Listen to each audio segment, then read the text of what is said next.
साथियों को जय भीम नमो बुद्धाय। साथियों, जैसे कि हम लोग देखते आ रहे हैं और समझते भी आ रहे हैं कि जितने भी हमारे बहुजन समाज के व्यक्ति हैं, आज भी उनके मन के अंदर शंका पैदा होती है और बहुजन समाज के इन व्यक्तियों ने तथागत बुद्ध, रविदास जी और अम्बेडकर जी की विचारधारा को अलग अलग तरीकों के रूप में अपनाते आ रहे हैं। जबकि मेरा मानना है कि तीनों ही महापुरुषों की विचारधारा एक थी और एक ही विचारधारा पर वे काम कर रहे थे। तो साथियों, मैं अरुण कुमार आप सभी को का जो है सिद्धार्थ लाइव की चैनल की ओर से बहुत बहुत स्वागत करता हूं और आप सभी से उम्मीद करता हूं कि आप सभी मेरे इस चैनल को सब्सक्राइब कर बेल आइकन घंटी दबाकर मेरी वीडियो को अच्छा से अच्छा रिस्पांस देंगे और अपने कमेंट्स बॉक्स में अपने विचार रखकर जो है मुझे प्रसिद्ध करेंगे। साथियों, मैं आपको जो है अपने सभी महापुरुषों की विचारधारा और उनकी तुलना के माध्यम से कह सकता हूँ कि हमारे तीनों ही महापुरुष ने जो है अपने अपने कालखंड में एक ही विचारधारा पर काम किया और उस विचारधारा को धम्म विचारधारा कहते हैं और उस विचारधारा को बुद्धिस्ट विचारधारा कहते हैं, क्योंकि एक बुद्धिस्ट विचारधारा एक साइंटिफिक विचारधारा थी, सत्य और प्रगति की विचारधारा थी और तीनों ही महापुरुषों ने अलग अलग समय में अलग अलग कालखंड में अलग अलग शिक्षा पद्धति के माध्यम से अपने मानव समाज को, अपने मानव जाति को जो है साइंटिफिक रीजन के माध्यम से, वैज्ञानिक तर्क के माध्यम से, तर्क और प्रकृति के माध्यम से उनको जागरूक करने की कोशिश की है। जबकि जिस ब्राह्मणवादी व्यवस्था के लोगों ने हमारे समाज के दिमाग के अंदर उन्हें अलग अलग बना दिया है, क्योंकि हमारे समाज में आज भी हमारे समाज के व्यक्ति शिक्षित तो हैं पर आज भी मैं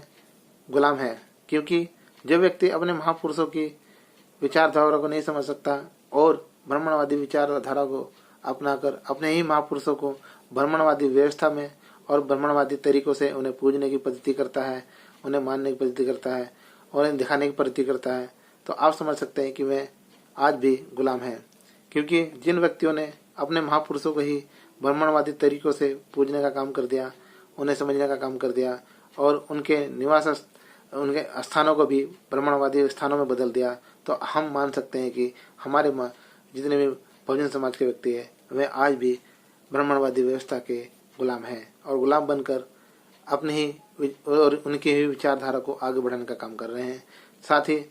हमारे संत महापुरुषों की विचारधारा को धीरे धीरे में नष्ट कर रहे हैं, जबकि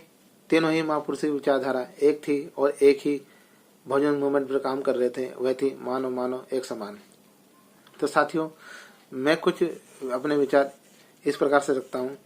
कि आप समझ सकते हैं कि तथागत बुद्ध, रविदास और अम्बेडकर जी तीनों का कालखंड एक एक था, अलग अलग था और एक ही अलग अलग कालखंड में उनकी शिक्षा पद्धति भी अलग अलग थी और उनके सोचने समझने की शक्ति भी एक थी। मगर इन्होंने तीनों ने अपने अपने कालखंड में अपनी अपनी शिक्षा पद्धति के माध्यम से, अपने विचारों के माध्यम से जो है बात एक ही रखी और वह धम्म प्रचारक के रूप में धम्म शिक्षाओं के माध्यम से आगे बढ़ाया। हम देख सकते हैं कि बुद्ध एंड रविदास जी का जो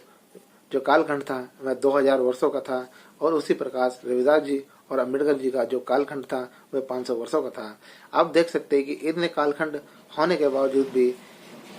तीनों ने अलग अलग कालखंडों में अपनी अपनी वाणियों के माध्यम से, अपने अपनी शिक्षा पद्धति के माध्यम से, अपने अपने विचारों के माध्यम से एक ही काम किया और वह समाज को और मानव को जोड़ने का काम, मानवता में संदेश देने का काम, मानव में मित्रता का देने का संदेश का काम, करुणा का और मित्र बंधुता के सूत्र में बांधने का काम। साथियों, जिस तरह से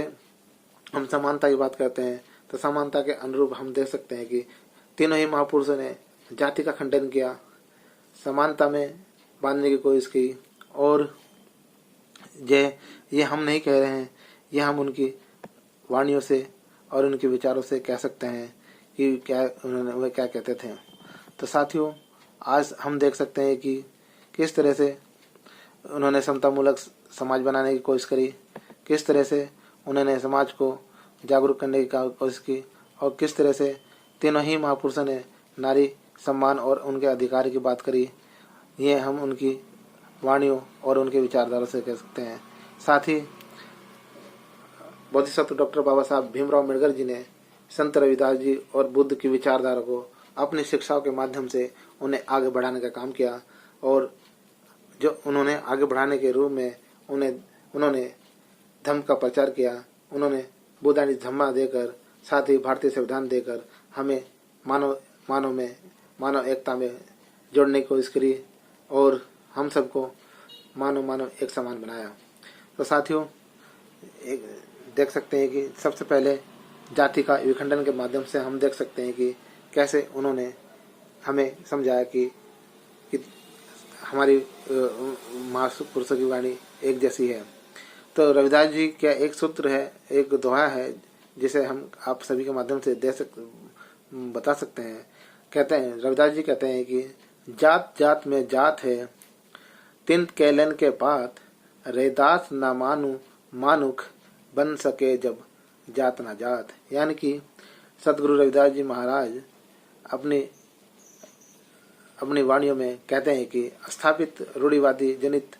व्यवस्था को रेखांकित करते हुए कहते हैं कि समाज में जाति ऐसी रची बसी है जैसे केले के पत्ते में पत्ते होते हैं, और जब तक जाति खत्म नहीं होती तब तक इंसान नहीं बन सकता।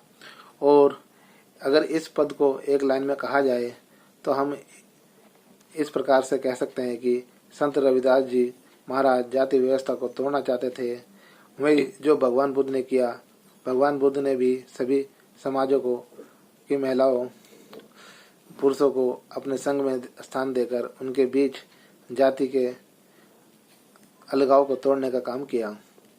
बाबा साहब डॉक्टर भीमराव अम्बेडकर ने भी अपनी पुस्तक एनिहेशन ऑफ कास्ट यानी कि जाति व्यवस्था का उन्मूलन लिखी, जिसमें उन्होंने जाति को तोड़ने की बात कही, और इस बात को उन्होंने जो है अपने शब्दों में भी लिखा। यह तथ्य सत्य है कि उनकी भाषाएं और तरीका अलग अलग था। यह इसलिए कि वह तीनों ही अलग अलग समय में अलग अलग समाज में जी रहे थे। तीनों ही महापुरुषों ने एक और माध्यम से हम बता सकते हैं कि तीनों ही महापुरुषों ने नारी के सम्मान और उत्थान के लिए भी काम किया। नारी के सम्मान देने में भी भगवान बुद्ध, गुरु रविदास और बाबा साहब अम्बेडकर जी में समानता नजर आती है। यह कैसे? यह हम इस तरह से बता सकते हैं कि मीरा एक रानी थी, उसके बावजूद गुरु रविदास ने उन्हें अपनी शिष्य मानकर शिक्षा दी। सामाजिक और जाति बंधन को तोड़कर उन्होंने इस महिला को शिक्षा दी। कुछ इस तरह से भगवान बुद्ध ने भी प्रकृति नाम की चांडाल महिला को भिक्षुणी संघ में शामिल कर महिलाओं के लिए अलग अलग भिक्षुणी संघ की स्थापना की और उनके उत्थान प्रस्तुत किया। यहीं पर बाबा साहब के विचारों का भी संज्ञान लिया जाना चाहिए। बाबा साहब का मानना है कि किसी भी देश में तरक्की को उस देश की महिलाओं की तरक्की से आंका जाना चाहिए, और इसलिए बाबा साहब ने देशवासियों की लड़ाई लड़ी, महिलाओं की बराबरी की मजदूरी दिलवाई और हिंदू कोड बिल में महिलाओं के अधिकारों को पुनः स्थापित करने का काम भी किया। इतना ही नहीं, जब उन्होंने राजनीतिक दल बनाया तो उसमें भी महिलाओं के लिए अलग अलग से महिला विंग बनाकर उन्हें आगे बढ़ाने का काम किया। इसी प्रकार से हम तीनों महापुरुषों की विचारधारा को एक माध्यम से और आप सभी को जोड़ सकते हैं, बता सकते हैं, और वह विचारधारा और वह इस प्रकार से हम बता सकते हैं कि तीनों ही महापुरुष समता मूलक समाज की स्थापना करना चाहते थे। तीनों ही का उद्देश्य अपनी शिक्षा और वाणियों के माध्यम से समाज को, देशवासियों को समता में लाना चाहते थे, समता मूलक समाज के रूप में एक करना चाहते थे, जिसका हम इस प्रकार से बता सकते हैं।